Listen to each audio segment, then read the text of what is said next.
And now let's just go to Facebook All right. Live. So Yeah. live on Facebook. And what's going to happen is I am going to reduce the volume. So otherwise, I don't want to hear myself echoing back and forth. So I'm going to continue.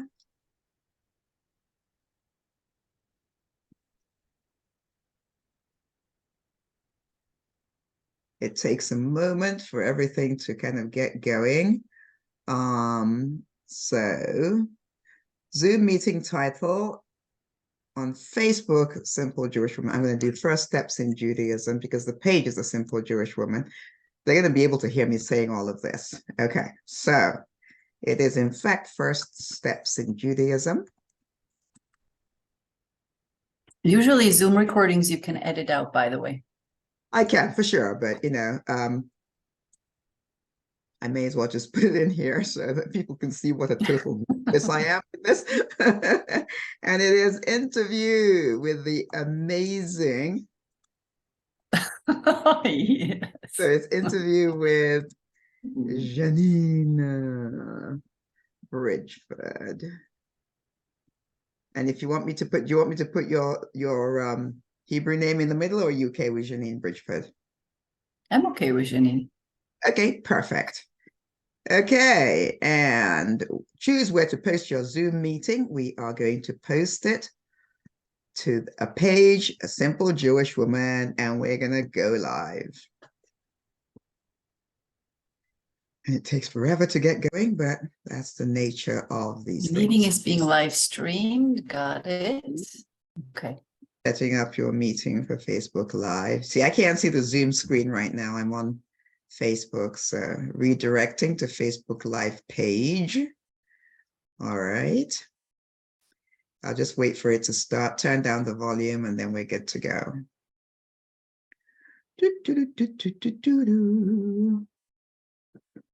Wow, it is slow. Here we go. All right, good. So where is our little, there you are on Facebook. That's good. Here's the volume. Okay, the volume is already killed. Good, perfect. Excellent. Got it. Okay, so I'm just going to do a very quick intro here. I'm going to go on speaker, and I'm going to pin myself. Sorry, I'm going to do this and that. Okay. Hi, everyone. As you have been watching, we're just getting going here, setting up everything for this wonderful interview that I'm about to have with my dear, dear, dear friend, extraordinary Jewish woman, Janine Bridgeford. So we're just going to talk to Janine, and we're going to just stay on the topic of living an observant Jewish life and how simple that is, how awesome it is, and, you know, hopefully address any concerns or questions you may have if you are just embarking on the path of observant living, or perhaps you're just converting to Judaism or have just converted. Wherever you are in your journey, the hope is that you will find something here that will delight and just, you know, make your life a little happier and a little easier. So here we go. I'm going to introduce Janine now. There's not very much to say because I'm going to let her tell you in as many words as she wants about herself and her story, which is fascinating. So without further ado, welcome, welcome, welcome. I'm going to change the view here to gallery, and we can see Janine. Hi, Janine. Hi, Shoshana Chaya. Thank you so much. Feeling honored to be here. So you're in the United States, I'm in Israel. We're all waiting to hear from you. So let's just start by you telling us something about your own Jewish journey story. Everybody has a Jewish story. Yours, of course, is particularly fascinating and very inspiring. So I'm going to turn over the floor to you and say, tell us about your Jewish journey.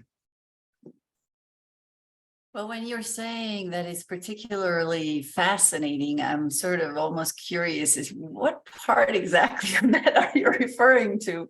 But I think where I'm going to start out is when I realized that I wasn't Jewish and I thought I was. And that was when I was 17.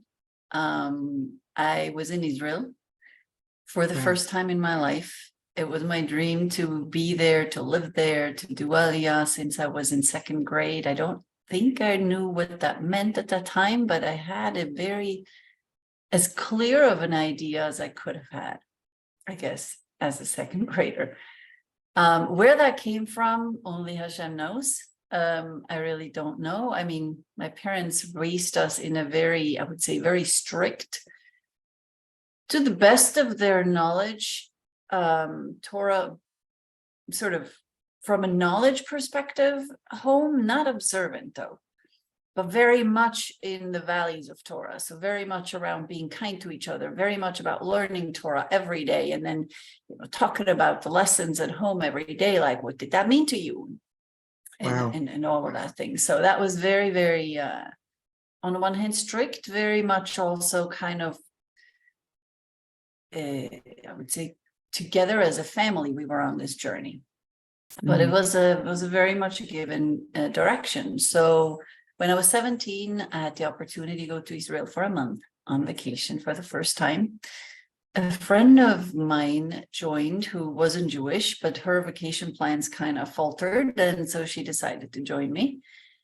And we landed in Ben Gurion. And I think that was the first sort of touchdown. Not in the football kind of a sense, American football kind of a sense, but really sort of like this connection with the land. I remember us grabbing our bags at the airport and me telling her, as we get out, we got to go and turn right to the right here to get to the buses. And she says to me, I thought this was your first time. How do you know? Wow. And that was the first time where it hit me like, how do I know? Like, I really don't know. I don't know, but I just, it was so clear and so natural and so normal. Like, I've always been here. Like, I totally know how to navigate. I totally know where to go. And I was right. We had to go exactly where I thought. And it looked exactly the way I thought it would look like. So, did you have like a sense of deja vu? Like, or was it just normal? Not even deja vu. It was just like so the most expected normal thing. It's kind of like, after 18 years coming back to Milwaukee, I know what it's going to look like as I'm kind of driving back into Milwaukee. It was like that. I didn't even give it a thought. It wasn't like, well, this is weird. I'm having a deja vu. It wasn't even like that. Mm-hmm. So that was the first point. And then throughout that month, at some point, I said I wanted to go to join the army. The family we stayed at, they were Israeli in Herzliya, so secular, definitely. I mean, for the most part, the parents were observant, but the children were all secular. Mm-hmm. I had learned Hebrew or began to learn Hebrew in Switzerland with one of their daughters. She was like my parents' friends, really. So she was much older than me in a sense. And I asked them to take me to Tel HaShomer in Tel Aviv. And I wanted to, join the army, find out what it would take. Wow. Mm-hmm. And I'll never forget, there was this, soldier, probably barely 2 years older than me, kind of sitting there with his arms back stretched out, feet, boots on the table in front of me and going like, no need to ask for favors here, bring us proof that your parents are married Jewish and we'll pick you up at the airport. Wow. And I was like, okay, no problem. And from there I went back. I wrote a letter to the Jewish community in Zurich. It's like one of the rabbis there in one of the main, where we had sometimes gone. And he responded very kindly, but I'm sorry, we don't really know your family. I mean, it's not like you've really been members in the Jewish community and all of that. And so I don't know what the status of your parents' marriage is and anything like that. So I think at the time I started really with not slowly, very with a hit. It felt like a hit to the gut, really. Realizing that number one, I had no idea what it actually meant to be Jewish. Like, what did that mean, the parents being married Jewish? Like, what would that look like? Now, looking back, I can't believe I didn't know that, Right. but then that was not something I was ever exposed to. It was not something that I had known or heard for some reason, which seems almost like, is this a trick by my memory? In hindsight, we know memory is not reliable. Right. Is it something that I had sort of like adjusted over time because that's sort of like, I like that better? I don't know. Short story is that from there, I learned that I had to convert, that I had to go through, well, they called it not a giyur, they called it an ishur yahadut. So I went to, next step was, actually, first I started researching family on my mom's side, because So I quick realized. question, was your mom around at this point? Or, I mean, did you Yes. ask her? Did you ask Yeah, her at yeah, yeah, all? of course. And I've asked both your my response parents. to all this?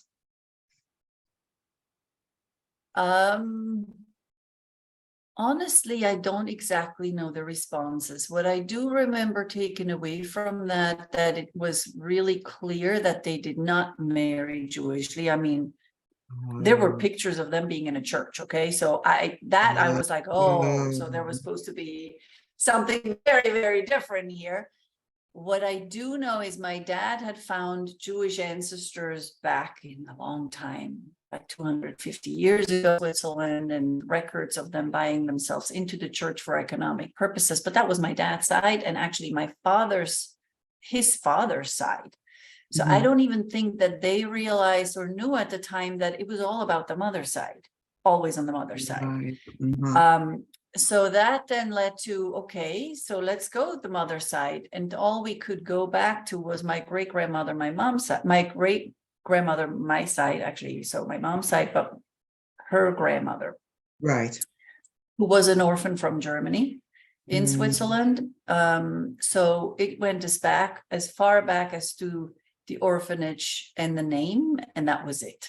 There's no records at the time that they kept from girls, where they came from, mother, father. There was nothing there other than she was an orphan. Because they lived very close on the border between Germany and Switzerland, like literally right there. There was nothing else there. So with that, I went back to Israel, Beit HaTfutzot, to find out more. And I couldn't. So the best I could find out is, like in so many other cases in Germany at the time, some names, they can be both. It could have been Jewish, could have been not Jewish. You don't really know. And then that made it clear that I had to go through a process. So I went to Jerusalem next to the Beis Din there. I literally just went to the Beis Din. I didn't call anybody. I didn't know otherwise where to go. But I knew I needed to go. By now, I had enough information that I knew I needed to go there. And so I went there, and the rabbi, older rabbi, very kind one, said, if this was at the time of the big immigration from the former Soviet Union, this was in 89, 90, that by then. And he said, if you were coming from there, it would have been a giyur mahir, 5 minutes, chick chack, no problem, because there's so many of them. We don't have we don't have the resources to do it more. But because Switzerland doesn't have such a big immigration, we're going to do it the right way for you, which is going to take you about 9 to 10 months or so to really learn and then go through the process. And that's what I did. And at the time, I was completely not ready to observe pretty much anything. I was so angry that I wasn't recognized as who I was believed to have been raised as. And it was uncomfortable in Switzerland, in the village, in schools, always like, oh, there's like, the Jews, and then they don't have to attend a religious class because they're a Jew, and their families, like, there's like so extreme, and they're whatever, some cult or whatever stuff. So you got all the abuse. You got all the abuse of anti-Semitism, but you weren't able to get any of the privileges when you came to Israel. That's quite something. Yeah. So I mean, the anger is understandable. Yeah, because after Yeah. everything you went through to be, for someone to say to you, well, you're not Jewish, yeah, I can. At that age, yeah, that was definitely a tough pill to swallow. Right, I can imagine. My goodness. Anyway, sorry, I'm not going to interrupt you anymore. This is fascinating. No, and then from there, I mean, it really, that's where I would say my journey began officially. It's hard to tell. I was thinking about it, preparing a little bit in, for today. And I was like, where did my journey begin? Obviously at birth, in some ways, but really the conscious journey of coming back to Judaism began, I would say, when I went to the court for my exam, right? When I had to show up at the Beis Din, the 3 rabbis sitting there, the 2 scribes on the side, witnesses, and them asking me questions about, everything that I learned. And then the final question, which was, so are you ready to start observing all of the 613 mitzvahs? Oh my gosh. And for me, that was a really big moment of truth. Now, right. You know me a little bit.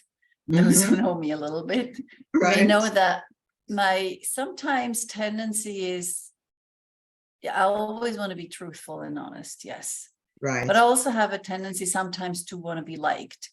And so I'm going to do things to want to be like that, even if they're uncomfortable. I may know there's not exactly the right thing to do. I'm still going to do it, even if it's to my detriment. Now, in that moment, I knew that could not be the case. And I was not ready to just say yes and sort of pretend something. And I said, and I knew this could mean that I wasn't going to get passed. Which would change everything that I've wanted in my whole life. Right. But I couldn't do any other than what I did, which was saying, I don't even know what the 613 mitzvahs are at this point. I mean, I've been learning for 9 months. I've learned a lot. I know that I'm a Jew inside and out. I've always been a Jew. So I can't promise that. I'm not ready to promise that. What I can promise is that I'm always going to learn, and I'm going to do the best that I can.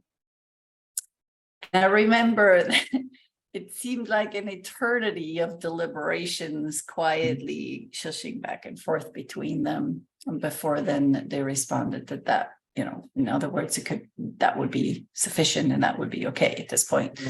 I don't remember the exact words, but so that I did pass. So that was, I would say, a big moment for me. And that's when the journey began, really. First, by removing myself even further from Yiddishkeit, which was interesting. Yes. So now, I mean, that's fascinating, because to begin with, you weren't really observant. And then at what point in your life did you become observant, and why? Okay, so what I just told you was, as I said, in 91, actually, my conversion was then. And then it took a very long time. Then it was about 8 or 9 years ago now. And actually a little before, I should maybe go to like 17 years ago almost. Yes, pretty much 17 years ago exactly. I was pregnant with my son. I was married to a non-Jew. We had just moved to Milwaukee. And I had been told multiple times in my life by many doctors that I would never be able to have children. Wow. And it wasn't an issue of, it wasn't an issue of hormones and you could do something about it. It was just like, that just was not going to happen. Well, here I was pregnant the second time. I had a miscarriage before that. And I had really prayed. I've always been close to Hashem. I wasn't observant, but I've always been praying. I've always had belief and faith in Hashem. Right. And I was struggling with him on many things in my life, but it was always a big part of my life. And yeah. And so I got a call from Rabbi Label Wolf. Actually, it wasn't a call, an email. I got an email out of the blue. I had once, a long time ago, before I even was in Israel, attended a session at Chabad there in Zurich. If I'm remembering correctly, it was something about what love was really about. Either that or issues with anger management, though I can't believe I would have attended that, but I remember picking up tapes about both of those topics that I then took home. And so somehow I got on a list, or we stayed in touch, and then I wanted to go at some point to like a retreat. Anyhow, we're back in Milwaukee, and I get this email, and he said, "Oh, just how are things going? You know, what's new?" And I said, "Well, Hashem, I'm pregnant with a boy, and you know, almost due." And he's like, "Oh, wonderful news! And who's going to do the bris?" And I'm like, "Well, we're new in town. I don't really know anybody, and I found a Jewish doctor who was going to do the bris at the hospital." And he's like, no. You're going to want to do this right to not create any issues of the sort of what you've been going through. And that was the whole reason why I had converted in the first place, why I went through this issue, because I didn't want my children, should I have any, at that time, I had no idea. I wasn't supposed to have any children, according to the doctors, that is. That, you know, and so like, that's why I wanted to do that, so they would never face the same problem that I had. And I was almost actually doing a similar thing. Oh my gosh, yeah. Unknowingly.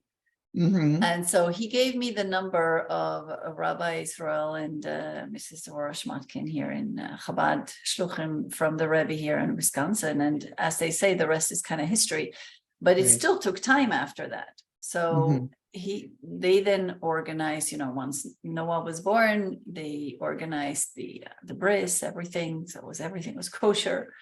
And then through Jewish beginnings, it's called Jewish beginnings for a reason, and not just because it's the little kids go in there, but it's also them learning. And so him starting to learn the brachos, him starting to learn about Judaism. And that was always an agreement I had with my ex-husband, that, okay, you know, marrying a non-Jew was a big step. I mean, I kind of knew that wasn't exactly right, but I was married to an Israeli and a Jew before, and that was definitely not a good, that was just not a good thing, let's just say. So now I was like, well, at least this one seems kind of safe, which also is definitely not a good reason to get married. You know, like obviously I know that now, but it was one of those where slowly but surely I learned more. I got more exposed to the beauty of Yiddishkeit. A lot of my experiences in Israel, unfortunately, were experiences that were not good, and they were worse with Orthodox men than they married Orthodox men than they were with actually the secular men. At least there, I felt like it was obvious, and it was much easier to deal with than in an environment where I felt I was supposed to be safe. And then I learned I really am not at all. And so I think all of that kind of contributed to me kind of Can you expand a little bit on that? Just the idea that you didn't feel safe with an observant man. What was it that made you uncomfortable about that situation? Well, there were more than one situation, and with more than one observant married man. Some were in the public space, like in a, you know, like bus/taxi. They had these like big taxis where you have like, you know, 3 people and whatever. From just simply inappropriately touching, while then completely ignoring when you actually call it out, and there's a full taxi of other people, and everybody is looking at me as being the offender and the person, and him just kind of ignoring completely one, my presence at all. Secondly, to do that he's doing something and then continuing to do it. All the Wow. way until we're actually wherever the destination Okay. was. So it was that really was more one. about running into unsavory characters than Yes. about observant Judaism itself. Very Okay, got much. it. Uh-huh. They just all happen to have the full garb, right? Okay. Yeah. And so to me, in my mind at the time, it translated into, like, if anything, I should feel safer around people like that than the Right. other way. And actually what for me, the experience was the opposite. Because at least from other men, I knew that I had to be careful. Right. And with others, like, okay, as long as I'm, I was dressed appropriately. I wasn't like inappropriately dressed or anything. I was dressed Right. sneeze and everything. It's like, that shouldn't happen. Right. I couldn't really see it. So for me, it was all of the Haridim, all of that was just like, forget it. It's all just kind of like, clearly what they say is not what they live. And it's just like, I was really disgusted by it at the time. So it took me a long time to recognize it's always a one individual's choice. That doesn't mean that what they believe in is wrong, nor that everybody who believes that is wrong or does the same thing. But it was painful. Right. It was definitely painful in the moments. And so it took me a long time to sort of get closer and closer. I also felt very much like degraded, like you're not worth anything, because obviously I wasn't wearing a shadel. I wasn't exactly fitting the mold of like a super religious girl. All of that. And so I think people sensing that, it might have sort of given them like there's like some free wild. I mean, it's not a nice way to say it, but kind of like a little different than otherwise. I don't know. But that kind of was something that I know got in my way of even being really open to getting closer. And even though I partly wanted me, I always felt like you don't fit in anyway. That was one of the voices in my head always telling me, wherever I went, you don't fit here anyway. See, you didn't fit in Switzerland. There you were like a Jew and you had to get up every, lesson in German for a year in college in front of everybody. That's just, boys, remember, she's a Jew. And she's gonna suck your juices out, and she's gonna take your money away in every single lesson. This wasn't that long ago. Wow. So it was going from all of that to the Israel. I was like, no, you don't fit in here either. Wow. So let me ask you, in the Jewish community where you were in Israel, were you able to make any contact or connections with other Jewish women, with other observant women? No. And how was the experience for you in the army?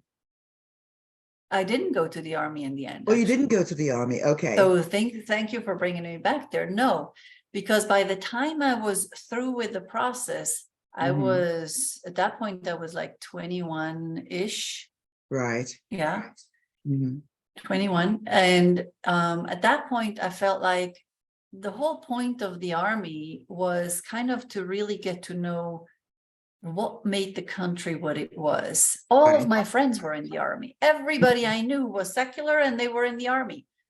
And here I was kind of like on a separate path yet again, I didn't fit in, right? I couldn't go to the army. I had to go through conversion instead. Right. Wow. Then here I was converted and I was like, now what? Where do I fit in? But I didn't have a religious environment at all. It's certainly not one that I wanted to emanate, that I wanted to belong to, because I had these, not that many, but there were 3 or 4 experiences that I was just like, no, just this can't be it. And at that point, then I got married first time to an Israeli who was secular, who sort of was as a Masorti in Israel, like where, yes, you would light Shabbos candles, or maybe not even light Shabbos candles so much, but you would have a big Shabbos meal. And then you'd make kiddush and stuff, you'd celebrate the holidays, but then you'd also drive to the beach on Saturday. Got it. Yeah. It was very much that kind of an environment. And then when we got married, one of the things I wanted to really keep, or was important to me, was trying to keep kosher, trying to family purity, but that takes two. Right. That takes two. Mm-hmm. Yeah. So a lot of that was really just kind of a struggle on and on and on in those years. And then the whole relationship there was not healthy to begin with. So it went apart 3 years after that. And actually, I think one of the first times I felt respected, I'm going to say, and appreciated, and I was talked to as a Jewish woman, was by what I'm going to call, and I don't like this term, but then that was definitely how I would have called it, ultra-Orthodox rabbi in Zurich.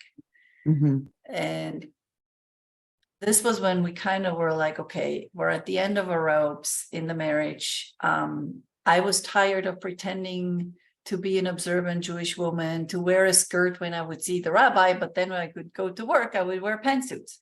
Right. And so I was just going to the rabbi with my then husband in a pantsuit after work. And I was just like, this is who I am. This is where we're at. I was just like done playing like this, feeling like I should do one thing or another. Right. And for the first time, he listened, he asked questions, and then said, it is clear that you can be a better Jewish woman without him. So I'm going to divorce you. And this is the first couple in 5 years in this community that I'm going to divorce. Wow. And that was the first time where I think I felt seen by a rabbi as a Jewish woman. Right. But also in the struggle that I was experiencing. That was kind of a turning point, I think. And it's sort of completely counterintuitive, right? Here you go. Right. And the rabbi is like, by the fact that, okay, I'm going to recognize and I'm going to divorce you, this is a turning point, actually. So go figure. Wow. So then we fast forward to you going to Wisconsin, and your little boy is going to Jewish beginnings, and you're starting to learn more about leading an observant Jewish life. You've come into contact with Chabad. And so and we're going to talk about your life as it is now as an observant woman. But before we go there, I'm just curious if you could go back and speak to the young Janine, who had just converted and was having all these crises, just, navigating the Haredi world. What would you say to her about observant living? Where would you say, okay, do this, do that? What would you have counseled her to do? Question. I think I would say to her, trust your inner compass. Most of all, trust your inner compass. Be true to yourself. Life isn't about fitting in. Life is about finding your own path and seeking people who can help you on it. And then trust that, It took a lot longer to find that even those hard moments, they helped in a way. They helped me be really clear that observance is not because I wear certain clothes. That doesn't make me observant. It doesn't make me observant that I have converted. It doesn't. Right. What makes me observant is the choices in the moments that matter with everybody else and with myself. The choices of, okay, I can either eat something here because I really, really want to. Nobody's going to see it anyway. or I can wait and I'm fine. I fasted so many Yom Kippurs. I know I can fast throughout the rest of this flight or whatever it is where I am until I get home. And I still Right. have whatever, little almonds. If I don't feel like eating it, I'm hungry for a hot meal. That's a whole different story, but I can totally survive and I can do that choice. That to me means observant. To be kind to someone who needs you, whether they're religious or not, whether they're Jewish or not, really, I don't think I should ever care. But Hashem put me in whatever position I'm in because he needed someone to be kind to someone else who can't see kindness maybe right now. That to me means observance and kind of following that path. I think I would tell her that because that would have also talked to her strength of being kind and caring for others. That's something that I always saw. But sometimes didn't know the boundaries of. And I think to use observance as a way to learn discipline in the faculties we were born with and use them in appropriate ways, regardless of how others use them. That's not my choice. Right. I cannot control others. I can only control myself. And then I can trust Hashem and say, what was this good for? Or what's the right thing to do here? Right. Because there are so many answers when you start looking for them.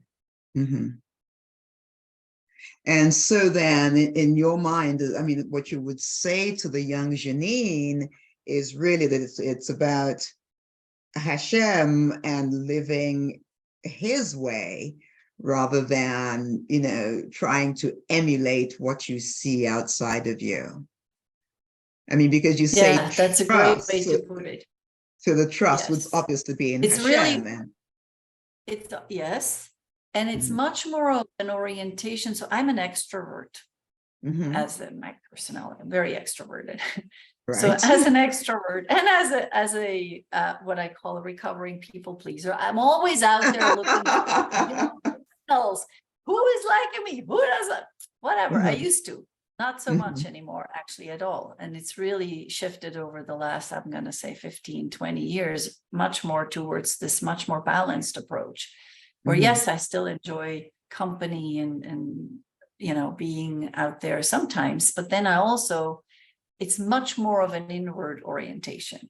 And to me, observant is almost like observing what's happening inside of me, but aligning when there's something off, aligning that under what Hashem is giving us in the Torah and telling us, this is how you live a happy life, a healthy life in every way of its meaning, right? Whether it's mentally, whether it's in relationships, whether it's in raising children, whether it's in working environments, where I worked in all male environments for 20 years in corporate. I was usually the only woman in the room, with maybe sometimes the exception of like an HR person or so.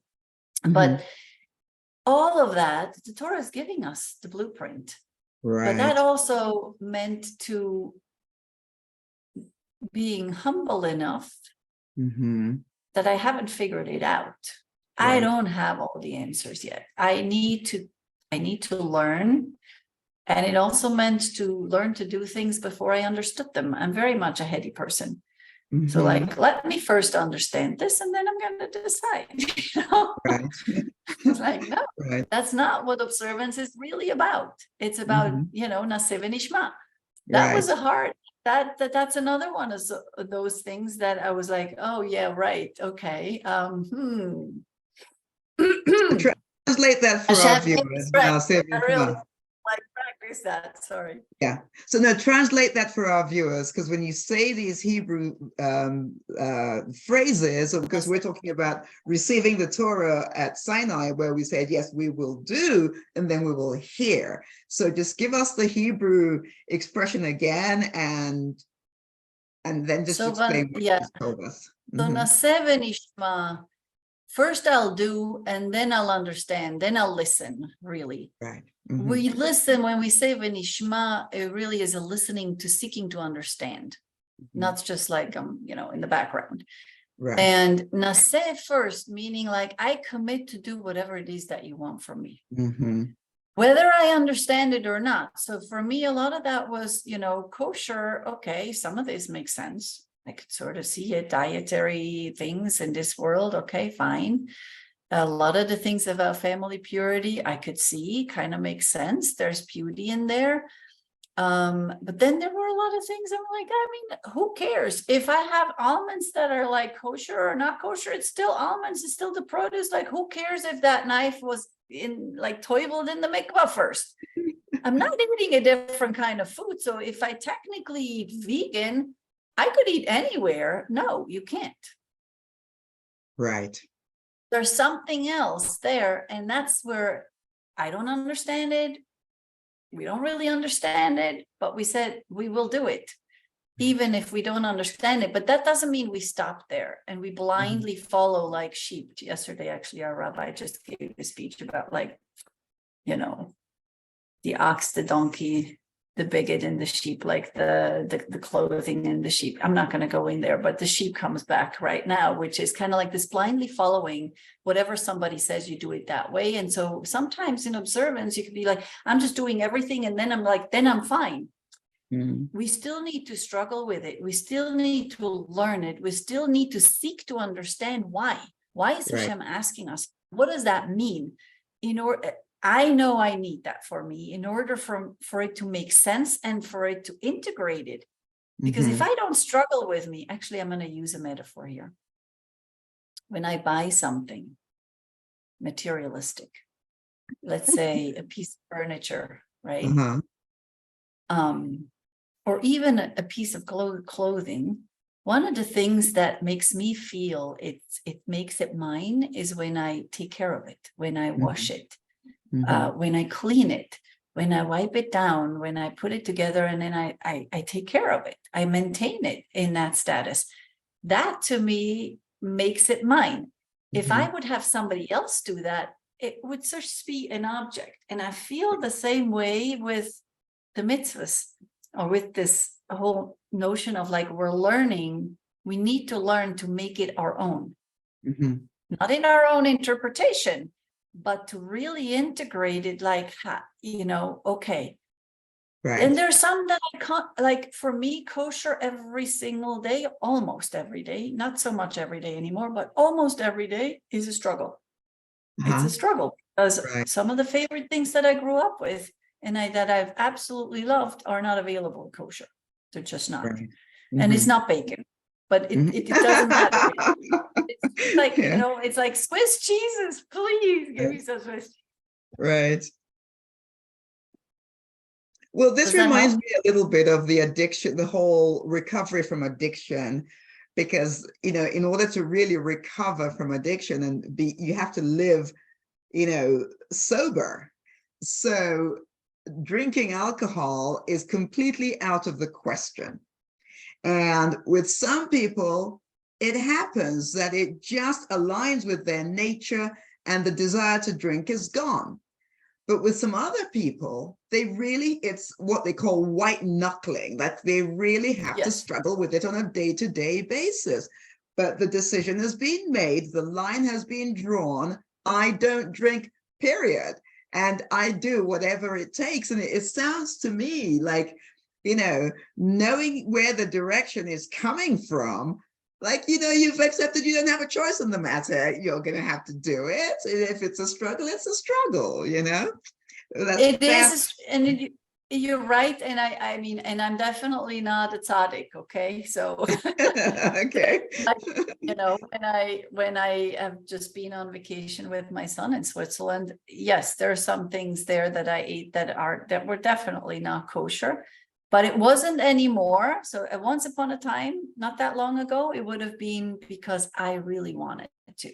And now it was really hard because I really didn't want to. But I also knew that if I didn't, I would have distanced him even further from anything Jewish. So I was doing the best that I could within that time. And then it was like, this is it. It's definitely not something, and it's interesting, actually, the whole struggling part had diminished. Like, so I realized it was sort of the opposite struggle during those 3 weeks. Right. But yeah, that's a whole other topic. So I'm definitely, here, and when I'm by myself, wherever I am, then yes, I keep to it. And then when I'm with him, he is really completely not into it. In fact, very kind of having an anti mindset right now. Which is so interesting, considering that it was from him going to Jewish beginnings that you started to live an observant life, and it's kind of flipped around now. But he's a teenager, so that's just the way that goes for him. Yes. Yes. Wow. So what I would like, because this kind of ends on a cliffhanger, and I don't want it to go too long, because I just like to keep it to about, 45 minutes to an hour max. And we are right at 48 minutes. What I would really love, because there's so many questions that I want to ask you, because I know that part of your journey is also a commitment to learning and reading. And there's so much that you have to offer in that respect. I really want to talk to you again. So I really want like a part 2, because we've got the beginnings. Okay, this is how you got on the journey. And I really want to talk more about the journey, and we don't really have enough time to do it. So I would like another 45 minutes. So will you come back and talk to us for part Absolutely. 2? Okay. Of course. So let me ask you this: is that something that you would be willing to do sooner rather than later? Like, so that they don't have to that they don't have to wait too long for a part 2. So absolutely, yes. How does like Thursday evening work for you? Thursday evening. Yeah. My Thursday evening. Huh? Your Thursday evening. Really, really, that's like in the middle of the night for you. That's in the middle of the night for me, but most of what I do on my computer, I do in the middle of the night. Okay. Because that's when I get the best Wi-Fi connection. Because even with us now. Let me check real quick. Let me check real quick. I think it would work Thursday night. I didn't want to put you on the spot, but I kind of just like to keep the momentum going. Because this is a fascinating story. And first of all, I want to say thank you so much for being so open and so honest and just so authentic and real. It's beautiful. So I really, really appreciate that. But like I said, this is a cliffhanger, and I don't want to leave it too long, because there are so many questions I still want to ask you that we haven't really touched on, just because your story is really different from any of the stories. I mean, each story is different, but yours is like way out there, there. Yes. So I kind of really want to get the part 1 and the part 2 closer together, so I can announce that there'll be a part 2 on Thursday. Does that work for you? Yes. Excellent. I'd be honored, Shoshana. Thank you so much for this conversation. You brought back through your questioning and reflections, also some interesting points in a different way than I had remembered them. So thank you very much for that. Oh, thank you. It's such an honor to have you, and I just love you so much. I just thank you so much for agreeing to do this. Likewise. I mean, I know I don't promise a huge audience, but I know that you will touch a lot of people, and it's so meaningful to me. And I love you with all my heart, and thank you. And do give my love to Noah, whom I've met. I will. Shavua tov, Shavua tov, and we'll see you before Rosh Hashanah. Okay. Huh? All right. Yeah, so we'll see you Thursday evening, then. Yes? Okay. All right. I look forward to it. So I'm just going to stay there. Don't go away. Too. So let's do this. Let me pin myself. This is still like so awkward for me. So am I pinning myself? I'm still pinned. I'll just change the view here for a second. Like, why do I even bother? People already know what I'm doing. Okay, so that's it, folks. As you can tell, we're still flying by the seat of our pants. The techie thing is not quite as smooth and as wonderful as it should be, but it's more real. And, we're just being ourselves here talking to you. Thank you so much for watching. Now, I'm supposed to remember to say, like, share, and subscribe. So like, share, and subscribe. But if you're seeing this on Facebook, do like the video, do share it, and do like the page, A Simple Jewish Woman. My name is Shoshana Chaya, and we are signing off now. My guest today was Janine Bridgeford, and we are going to have her back on Thursday to give us part 2 of this really exciting and deeply inspirational journey. So thanks, everybody. I love you, and over and out.